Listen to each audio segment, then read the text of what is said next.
mean, that sounds like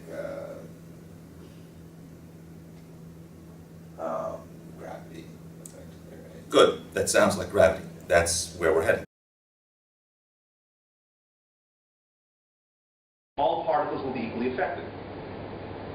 Okay? So in other words, all inertial particles will suddenly accelerate in the same way.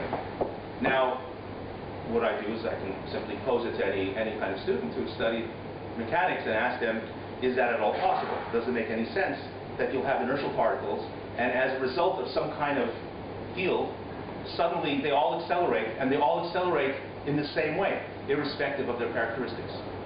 Is that at all physically intuitive? And the answer, of course, comes up very quickly. Yes, that's gravity. So gravity has exactly that feature, which is the equivalence principle, that all masses accelerate in the same way.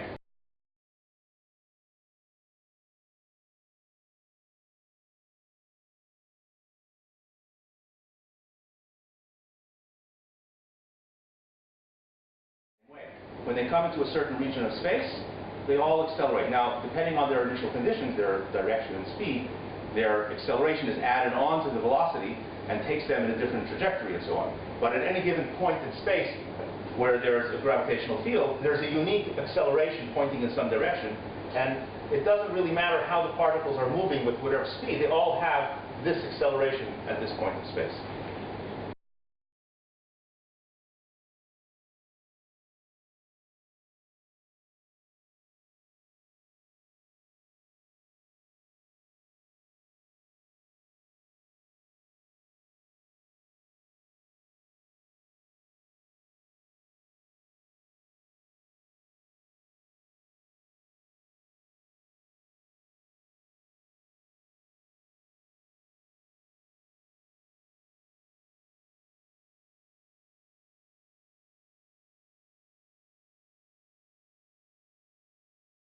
Now I'm going to define the word free fall. What does that mean?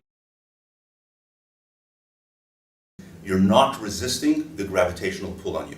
That's the free part of it. So this is, if it's shot out as a projectile at this angle, nothing is resisting it. It's not resisting the gravitational pull.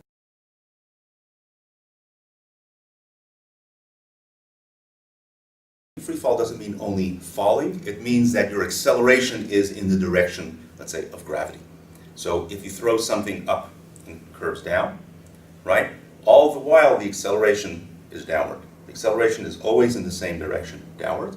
So it's constantly be said to fall even though it's rising. And it's constantly being accelerated down. It's considered to be in free fall the whole time. An orbit is in free fall the whole time, even though it maintains, if let's say it's a circular orbit, maintains exactly the same radial distance from the center of the Earth, is considered to be in free fall the entire time. And of course, something that's dropped straight down, radial in fall, obviously is in free fall, but it's in free fall on the way up as well as down.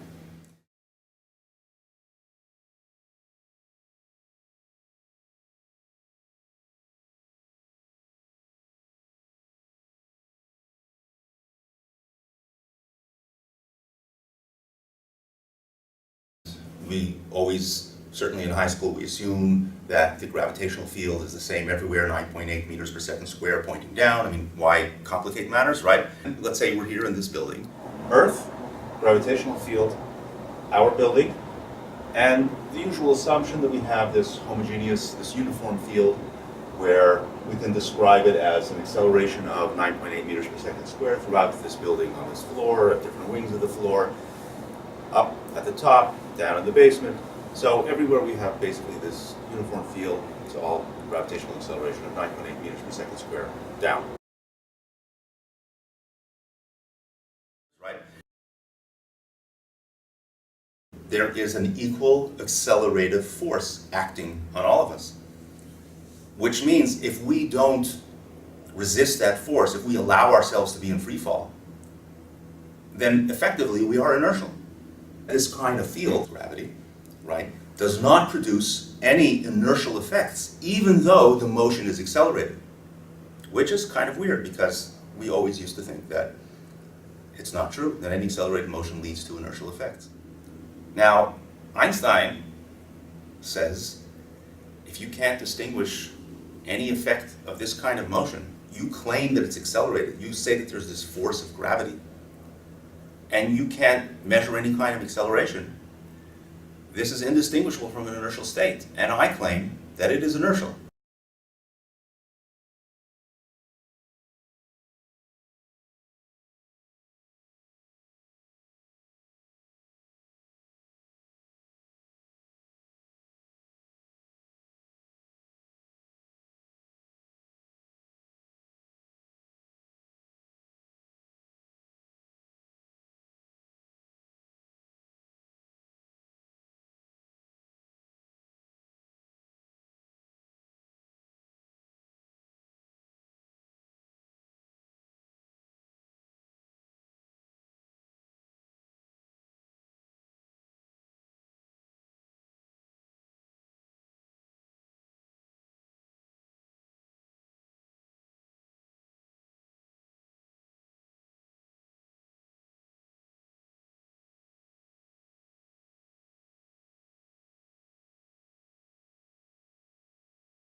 Einstein's principle, his principle of equivalence, or part of that one aspect of the principle of equivalence, was his blanket statement in saying there is no phenomenon which would behave differently in such a frame.